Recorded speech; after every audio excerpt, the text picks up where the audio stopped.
Hi, welcome back to the channel. This is a quick video review of the Saucony Endorphin Edge trail running shoes, which I have done my second run in now. I've taken it up to about 21 miles, I think.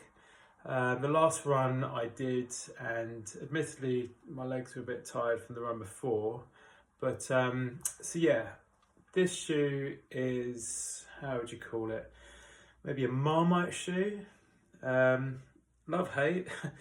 It's, I've seen multiple people wear this and do really well in racing, especially on sort of hard packed, sort of old railway line, sort of fire roads or pretty groomed trails, which non-technical trails.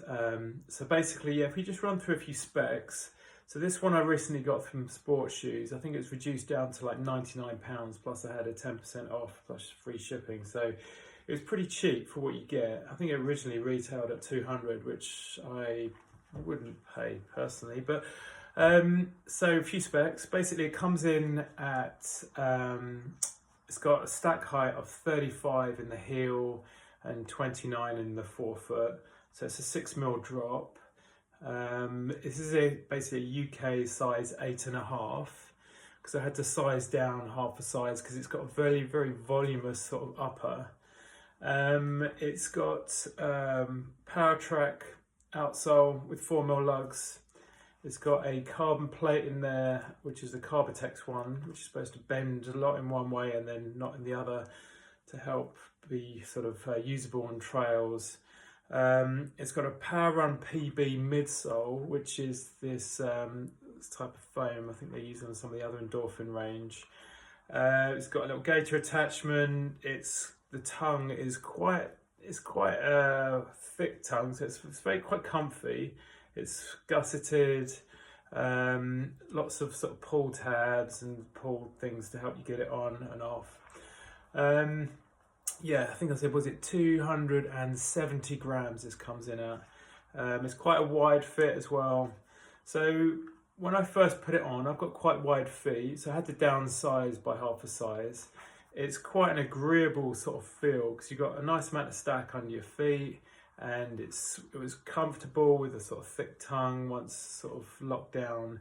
So I was really excited to run this because basically with that carbon plate, it should give you a lot of pop, and there's quite a lot of grip there. So with regards to the grip, I'd say it's a very good grip, but I don't think the actual rubber compound is anywhere near as good as, say, Continental or Vibram.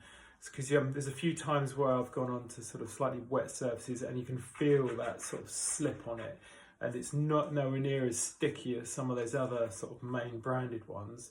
So that's one thing I noticed which wasn't as good. Also, I think it's great for non-technical trails where you've got a nice firm flat surface and you can fully utilise that plate and the stack height of the foam. The foam is a very bouncy foam. I've only put about 22 miles in it, but it will bounce you all over the place. So one thing which I would warn you against is any technical trails. So anything that, if you've got like hard rutted ground, this thing will it will fire you at the angle kind of at which the ruts are. And I actually noticed it in my right knee was really starting to ache a bit, because on technical trails it was sort of sending me all over the place, and it didn't have the stability that I was kind of looking for. Especially if you've got tired legs, then it might take up that sort of lateral sort of bounciness with your knees, and then your knees might start playing up in the latter miles of your run.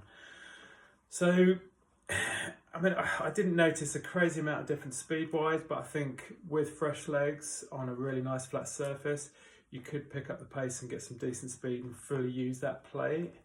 Because there's very few trail shoes out there which really feel like you've got a big plate underneath due to sort of stability issues.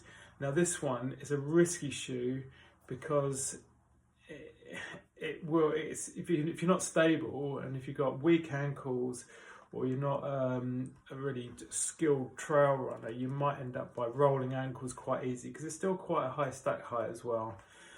So yeah, overall, I think I might still use them for running on sort of road to trail along old railway lines, but anything like the forest or taking it over anything technical, I'm definitely not using these for that.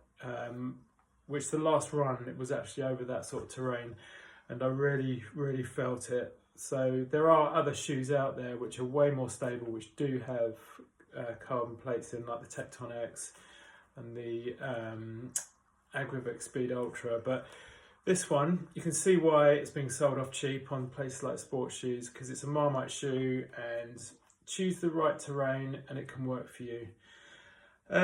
What else? Yeah, it's got Carbotex plate. It's got a few bits that maybe aren't needed. It's quite a flimsy upper, so it's quite light. It can get quite warm, but yeah, it's nice to have a voluminous sort of wide fit there. But the thing to be careful of is that midsole and stability issues.